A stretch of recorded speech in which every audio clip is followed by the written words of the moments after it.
We've got some wedding drama. The first story, my wedding is the final straw. My sister stole my food.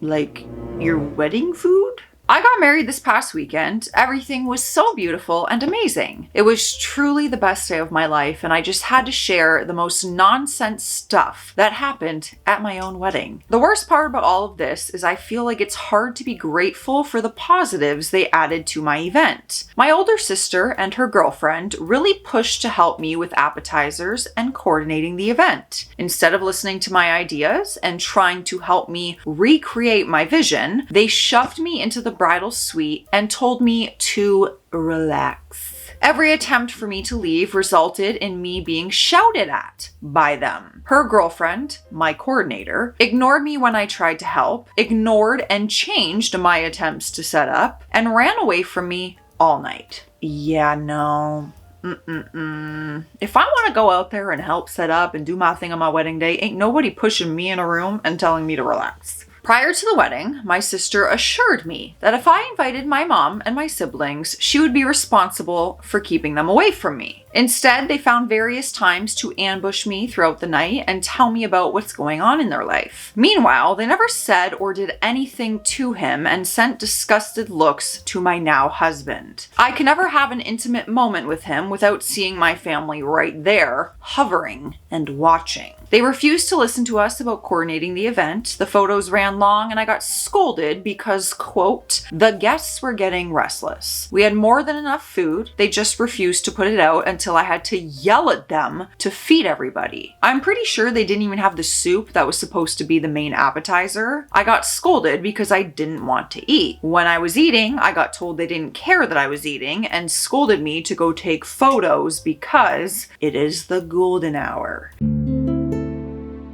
At the end of the night, I still ended up making the decisions on when to start each event, like the first dance, cake cutting, because my coordinator was nowhere to be found. Very specific details that I wanted to make sure happened got ignored. The seating chart was messed up for both the reception and the ceremony in ways that absolutely don't make sense. My siblings didn't sit up front with my mom, which left her alone, and the front row empty. I'm assuming the coordinator and your sister did the seating chart? As I was playing cards and having fun, they took the opportunity to decide to close everything down. They asked if we wanted to close the bar down, which made sense due to how late it was and no one else was drinking. They then ended up sending the rest of the vendors and security home at the same time, an hour early, even though we were supposed to keep them there to prevent minors and others from drinking or excessively drinking. And my mom encouraged my teenage brother to have a drink, which there's a time and place for that, not at a venue where the rules are stated that we very much cannot do that. Some people took leftovers home, but by the time we felt ready to start the cleanup, the place was empty and there was no food in sight. Paraphrasing, my sister said, "You can take home a box of breadsticks, but everything else is packed in my car and I don't feel like getting it out. And don't worry about getting anything. Go home and enjoy your night." Y'all, they packed my car with everything that we had in the dressing room, the flowers, wedding gifts, and took everything else home with them. She said she had planned to give our food to her friends and offered to give us 1 to 4 servings of frozen food. That came out of my bank account. There was never a single discussion with me about it until they made the decision and executed their plan. To be clear, I said people could take leftovers and 2 others did. I didn't think I had to clarify that they could take whatever we didn't want, not the other way around.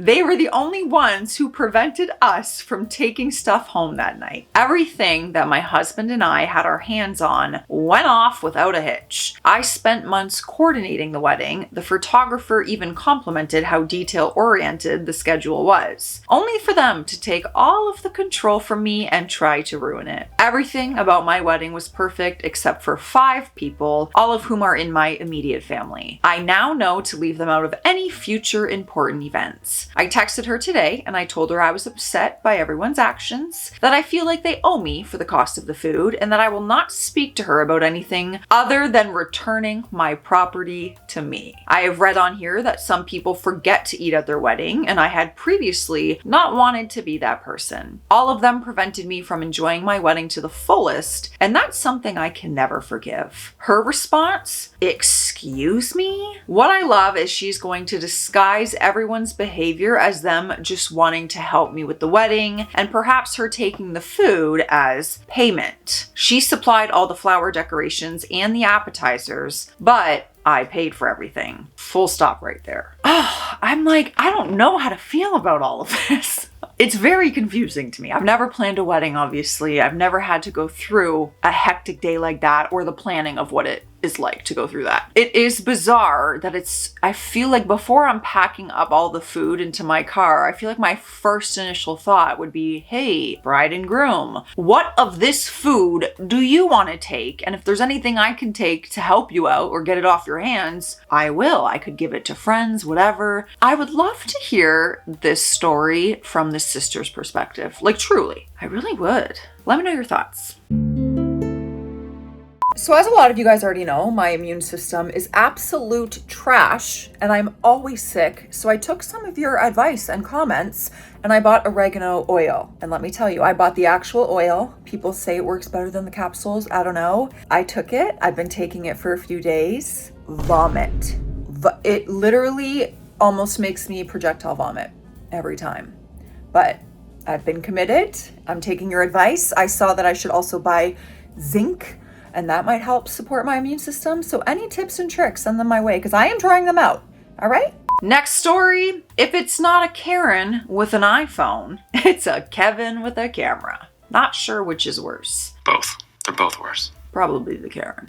I attended the most beautiful wedding as an assistant to one of the vendors last week, and I was so appalled and embarrassed by one of the guests. I needed to have a vent. This wedding had 2 professional photographers, a professional videographer, and a hired content creator. The couple clearly valued capturing moments and did a lot of research to get some of the best in our local area working their wedding. I know the guys who did their photos, and their work is truly world class. They have multiple cameras and other equipment, years of experience, etc. Well, the couple were very insistent to tell the guests ahead of time and at the start of the ceremony that they wanted their guests to live in their moment, no iPhones, and please allow the professionals the space to do their job. Amazingly, almost everyone listened. It's possible one of the first weddings I've been to where none of the guests shoved their phone into the aisle as the bride walked down. But then there's Uncle Kevin. See, Kevin brought his own DSLR camera and fancies himself a bit of a photographer. He was very happily and proudly snapping pictures before the ceremony, unasked for, and pulling groups aside for group photos. Another guest even reminded him they said not to take photos. But Kevin proudly pointed out that this wasn't an iPhone. He had a proper camera. Therefore, the rules don't apply to him. Wouldn't you know it, Kevin spent the whole ceremony following the photographers around, snapping away with his camera, looking like an absolute fool. Someone take that camera away from that man. Luckily, they were pretty good at subtly body checking him and stepping in front of his shots, making sure they were exactly where they needed to be to get the perfect shot. The space wasn't large, and with so many professionals, plus the other guests, Kevin found himself pushed out of the way and a bit of a spare part. I was embarrassed for him. Truly. He looked so bewildered and lost out there. In what world does this couple need Kevin's amateur photography skills when they have so many of their chosen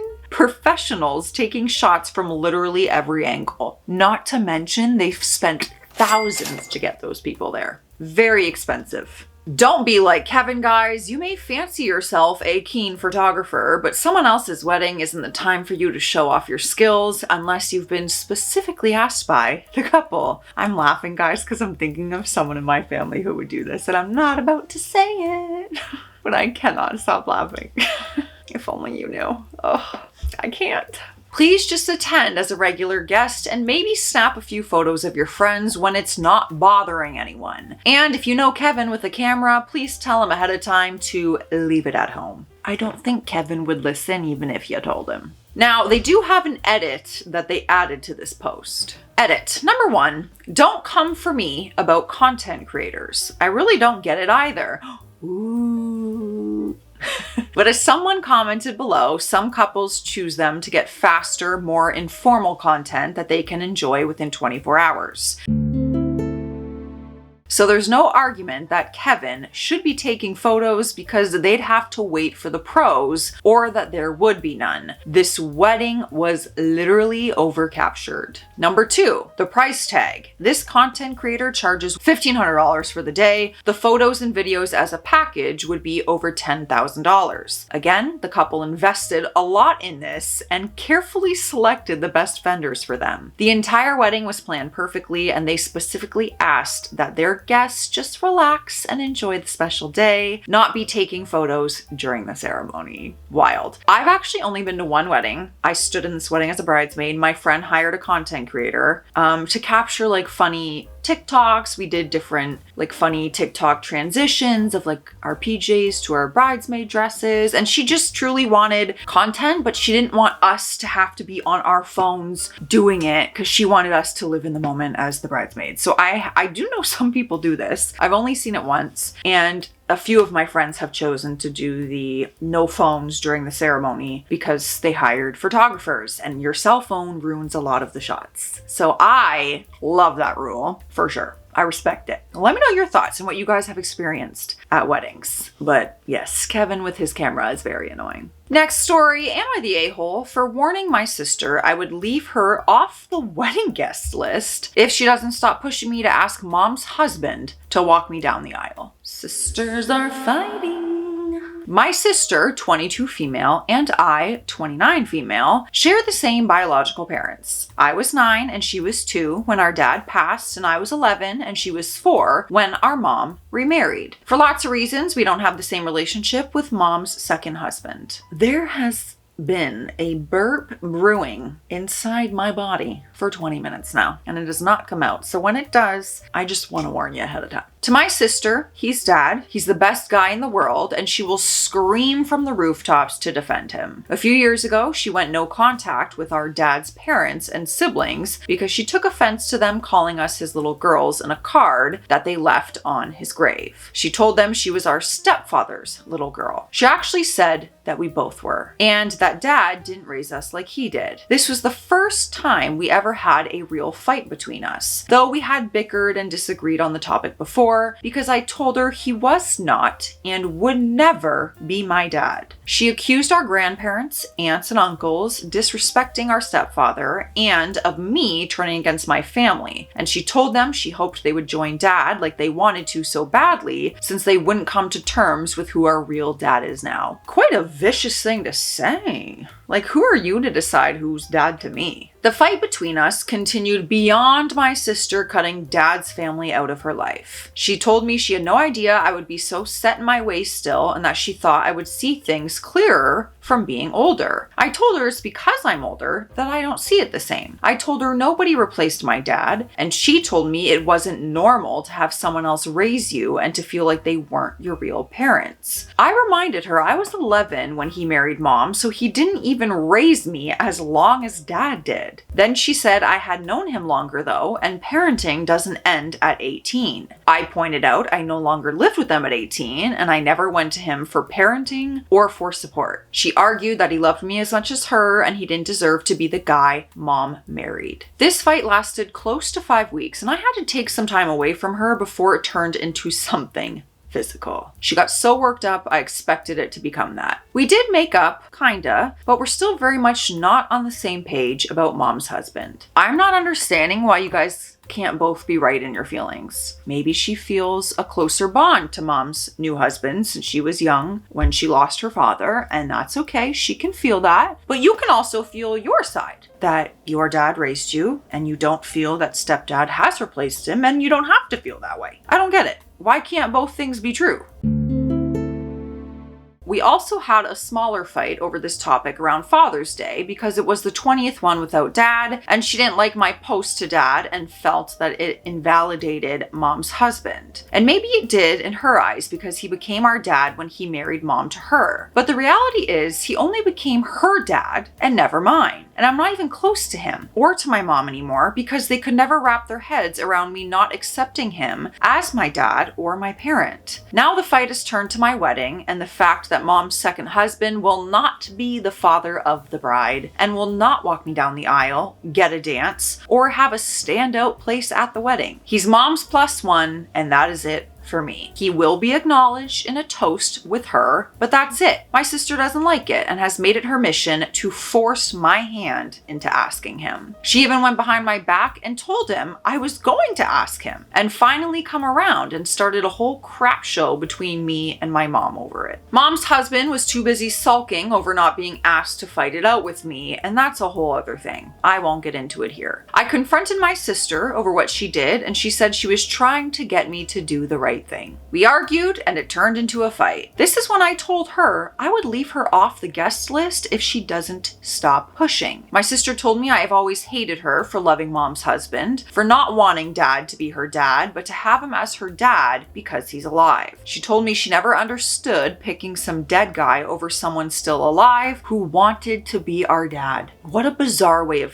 thinking to me. She said I ruined our family. I told her I couldn't take my love away from my dad and give it to somebody else, and I couldn't love somebody who tried to make me love them and tried to take a spot claimed by another. My sister got incredibly frustrated and started cussing me out, but then she told me I was being an a-hole and threatening to keep her away from my wedding was to punish her when she didn't deserve it and that I was asking for too much. I told her I was serious and I walked away from the fight, and I have refused to engage since. She has tried and she has told me I can't keep her away from my wedding. I'm not being fair and she loves me and doesn't want to miss her only sister getting married. But I'm seriously thinking I might need to keep her away. Am I the a-hole? In my opinion, no. I think you're setting a boundary because you've told her 5 million times by now how you feel about it and what part of the wedding he's going to play on your special day. And if she's going to keep pushing and arguing and causing drama, you need to do what's best for you. I just think you all need to do what's best for you. Both things can be true, and I'm not understanding why it can't and why we're just not supporting each other in our own healing journey from that. You guys know what time it is. It's hydration station. All aboard. Drink your water. Cheers.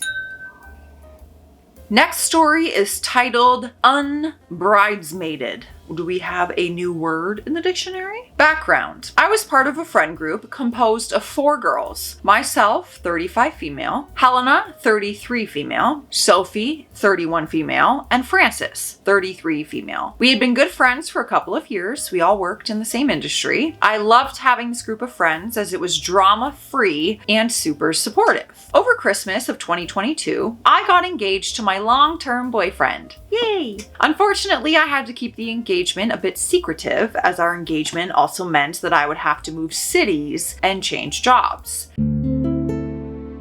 Since we were planning a long engagement and our wedding in summer of 2024, I wanted to keep the news to myself until fall of 2023. The industry in which I and these girlfriends work is tiny and very gossipy, and I didn't want the news to get back to my employer until I was ready. I also didn't want to ask my girlfriends to lie for me, so I just decided not to tell any of them for a couple of months. It sucked, as I wanted to share my good news, but I thought that it was for the best. Fast forward to July of 2023, and Helena gets us together one evening to announce her engagement to Ryan. We were so excited, so happy for her, and even more thrilled when she immediately asked us 3 to be her bridesmaids, along with 3 of her childhood friends. We of course accepted, and within a day, I had created a bridesmaid chat to brainstorm how we could support her, etc. Personally, I was also feeling really bad and guilty about not having told them my engagement news, and I knew that I had to tell them as soon as possible. I finally got the chance in early September 2023. The girls were of course also very happy, although I could tell, and I totally understand, that they, to varying degrees, were taken aback that I had waited 9 months to tell them. Helena was clearly the most miffed. She didn't say anything harsh, but her body language was off. I didn't ask them to be my bridesmaids as I have a big family and already have too many sisters and cousins to include any friends. Following my announcement, Helena slowly became more distant. It made sense, we were all busy, she was traveling a lot, etc. But I could feel that there was some tension. I invited her to get a drink one evening a few weeks later to hash it out. I invited her to share her feelings, and she just said that she had been taken aback a little and was a little upset that I hadn't told anyone earlier and that she understood. I apologized, explaining my reasoning again, and then we moved on to discussing our weddings, which were both planned for summer of 2024. More than 2 months apart, mine in early June, hers in late August. Helena then planned a bridesmaid weekend for all 6 of us in late October 2023 so that we could all meet each other. Frances unfortunately was traveling that weekend for a wedding and couldn't make it, and I had family arriving to visit on Sunday, so I had to leave a little early. But it was a great weekend, so much fun. I made sure not to talk about my wedding planning and keep the focus on Helena. Coming out of the weekend, the third girl in our group, Sophie, was put into a group chat with 2 of the other bridesmaids. I thought that was strange, but she explained that she was representing the 3 of us for the early stages of planning so that the group didn't get too messy. Okay, weird. I tried not to read too much into it. Something to note here. Sophie actually started working at the same company as me during this whole thing. So from this point forward, she and I are working together every day, literally sharing a desk in a small office. We talked a lot. Over the next months through the winter, I was growing more and more confused. Helena was still extremely distant, never having time to see us or me, and Sophie was sharing little tidbits from the bridesmaid group chat about planning the bachelorette, etc. In fact, I asked Sophie straight up numerous times if she thought I was no longer a bridesmaid. Every time she replied that she hadn't heard anything and that Helena hadn't said anything to her, etc. It was very confusing, but I tried to brush it off. I don't think it's a good thing if you have to wonder if you're still a bridesmaid. Things finally came to a head at a party in March 2024. All 4 of us were there, and I finally had a chance to catch up with Helena. As we're talking, she said something to the effect of, "Oh, and the bridesmaids will stay on site at the wedding property." To which I replied, "Oh, great. Do you think there will be space for my husband as well?"